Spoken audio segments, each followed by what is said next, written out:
Hello, my name is Clarissa Ramos, and I will be explaining how to use the reflective analysis of student work template. So starting with the first column where it says number 1, measurable overarching IEP goal. You would get your IEP goal from the assistive technology evaluation that you have just conducted.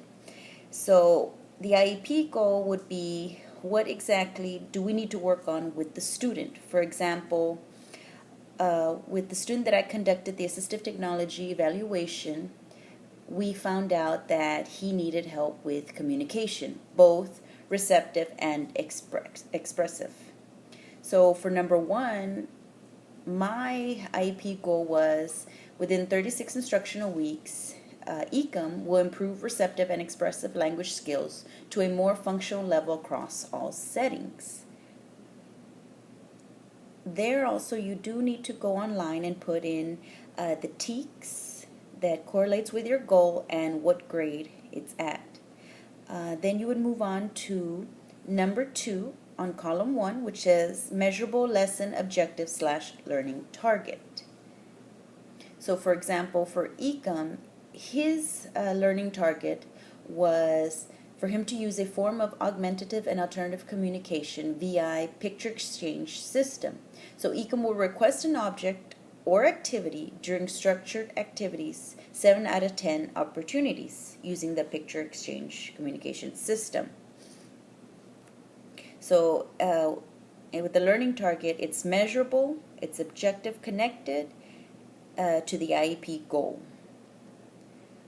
For column number 1, for column 1, number 3, it says evidence gathered relevant to the lesson goal that will lead to analysis next steps. Here is how exactly are we going to measure our goal. For example, with the student Ecom, we mentioned that 7 out of 10 opportunities he will communicate using a picture exchange. So when given a picture, he will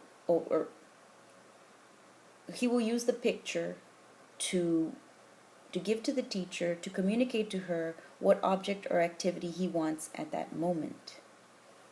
For column number 2, it says reflective analysis of student evidence based on the data.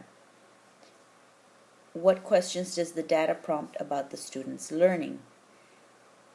So once you've already started working with the student on the objective, let me go ahead and step back on number 3 where it says evidence gathered.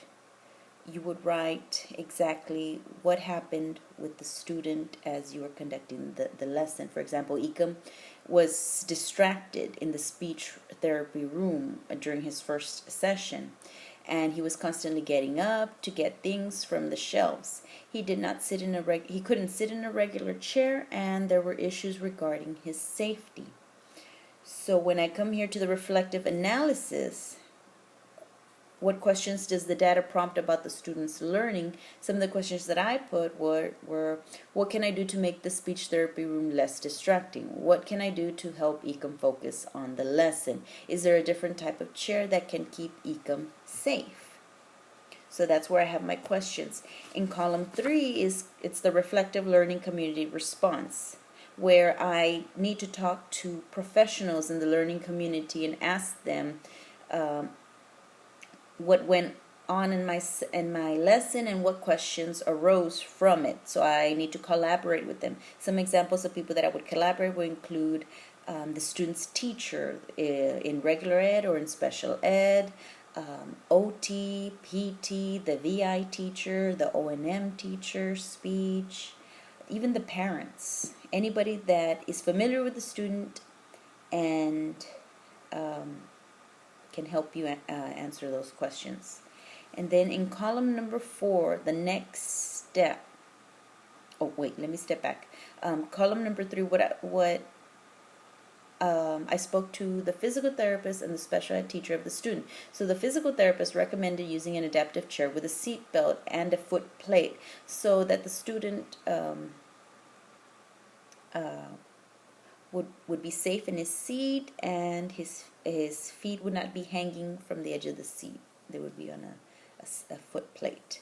And then I spoke to the special ed teacher, and she recommended having the speech therapy session in her classroom, because he's familiar with the environment, and there isn't as many things that'll distract him. So then on the next step, it says, what academic behavioral strategy will you use that is directly linked to the formative data / evidence collected that is intended to impact learning outcomes? So in other words, what approaches and strategies are going to be used next? You know, what from speaking to our professional learning community, what strategies that they recommended are we going to use? So for example, with ECOM, we will be using the adaptable chair, and we will be moving the speech therapy sessions to the classroom. And that's how we would use the reflective analysis of student work.